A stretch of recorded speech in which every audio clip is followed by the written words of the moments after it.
Magandang araw mga kaibigan. Bigyan natin ng opinion, reaction ngayon itong post ng GMA News 14 minutes ago. Mayroon na namang isinampang petisyon o kaso sa Supreme Court ng mga respondents ay si Pangulong Marcos Jr., si Executive Secretary Lucas Bersamin, ang Senado, Senator Soto, and Kongreso, Speaker Bujidi. Okay, Bayan Muna Chairman Nery Colmenares and the party list former representatives filed a motion to resolve to the Supreme Court to demand. Tama ito. Let's demand. Demand systemic reforms to make the budgetary process transparent, accountable, and participatory.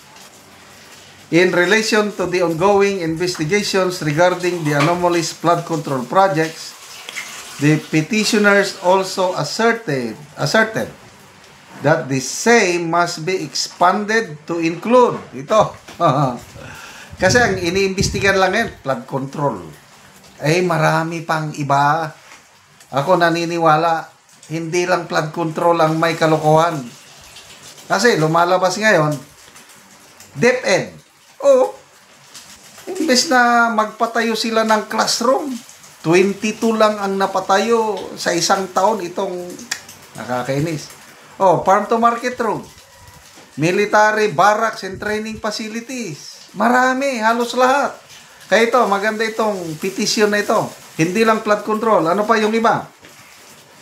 Ang maimbestigahan, the same must be expanded to include soft projects in the form of ayuda and the difficult to audit slow protection projects, as these projects are also most vulnerable to rampant corruption. Yon. Ganyan ang pahayag o expose ni Mayor Magalong. Yang tabi ng kalsada, rock netting ba yan ang mga maraming nadadaanan natin?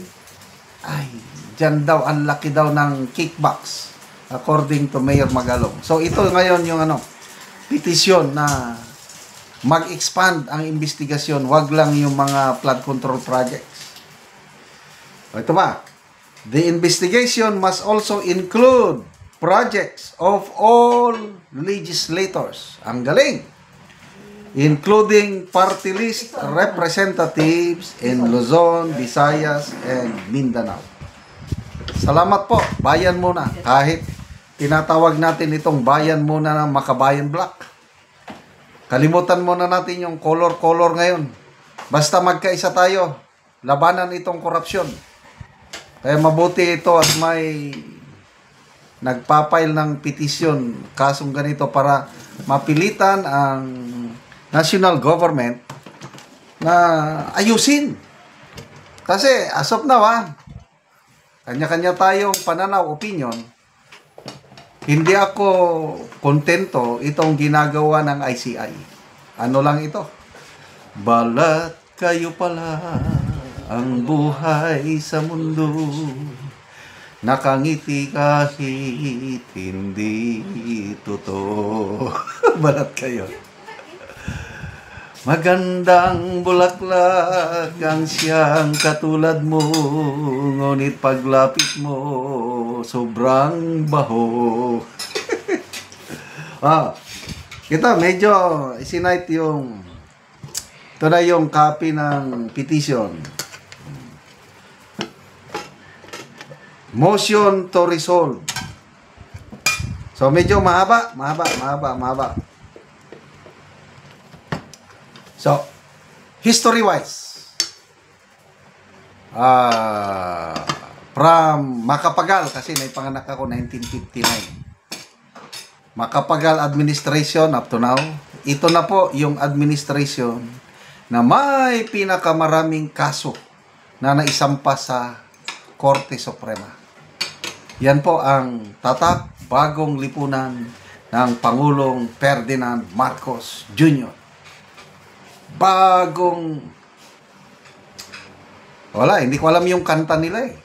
Yung Marcos Senior na bagong lipunan, okay pa yun. Gusto ko, may bagong silang, may bago ng buhay, bagong lahat, bagong galaw, sa bagong lipunan. Ang sarap kumanta nun.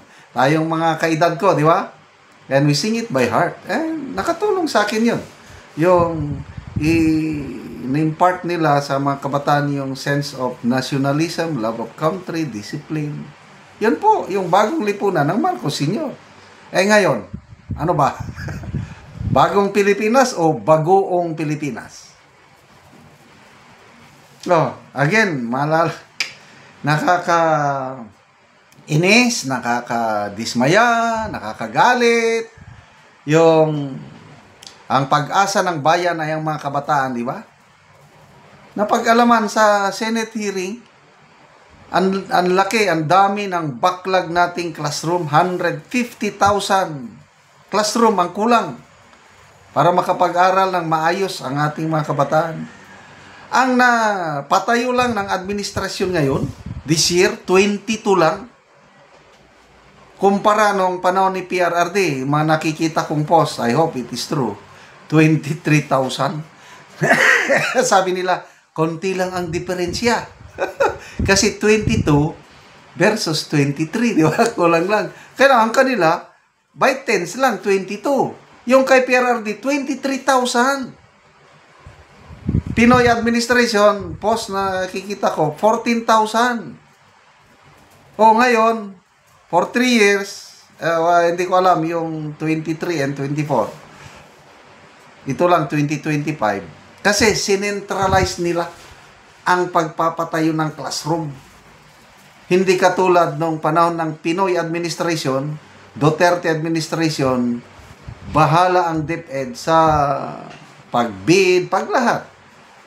Walang pakialam ang DPWH.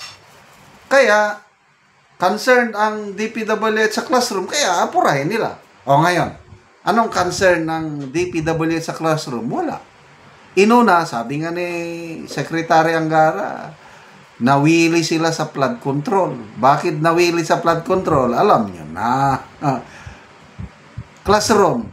Baka walang kukunti ang kita sa classroom, kaya pinabayaan nila.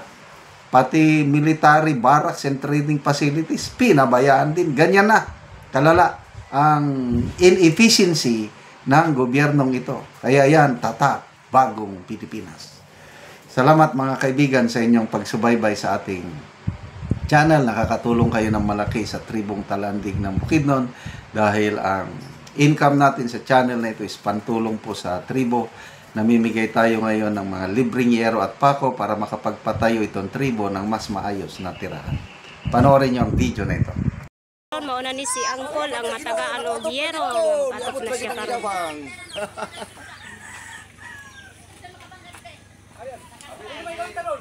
Ayo. Nakatop ra gyud ko sa akong payag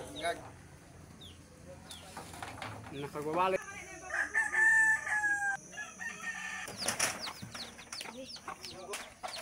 So nagtinabanga sila og pagtaod sa yero kay kani managsuon lang o nakipagpuyo lang sila sa ilang mga ginikanan do sa nagtinabanga sila sa pag-atop sa ilang balay.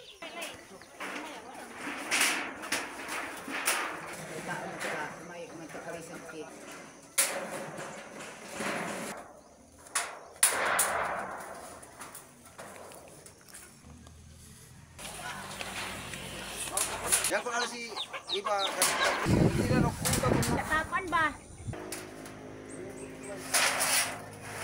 Kom, bisan ti sunod wala. Salamat. Humana sa balay. So makita gid nimo nga na humana. Sa balay. Tuktukon lang ba?